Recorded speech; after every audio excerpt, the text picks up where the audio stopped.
Muito bom dia a todas e a todos. Cher Emmanuel, merci beaucoup, une autre fois. Merci beaucoup.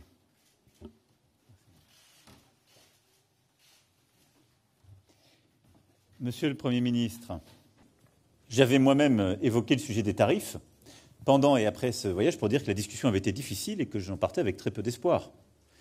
Pourquoi ? Parce qu'il y a, je crois, des incompréhensions, je crois, des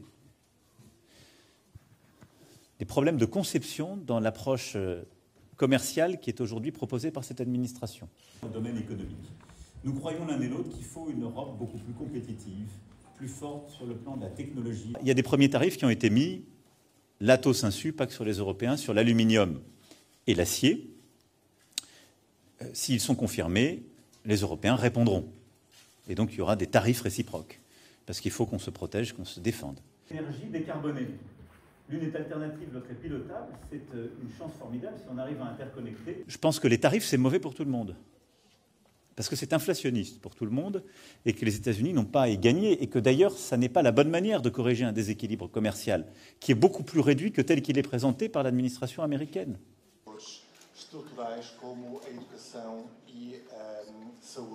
Mr. President, let me also take this chance to ask you.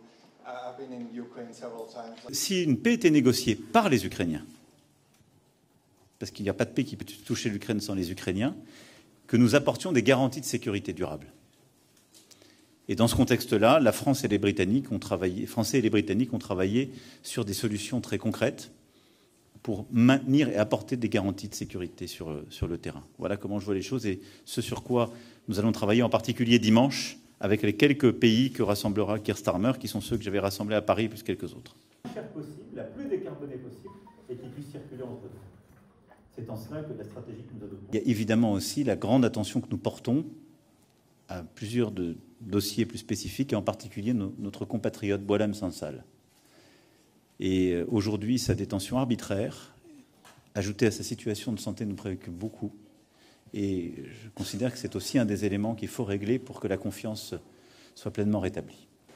Mr. President, can you just give us a brief comment on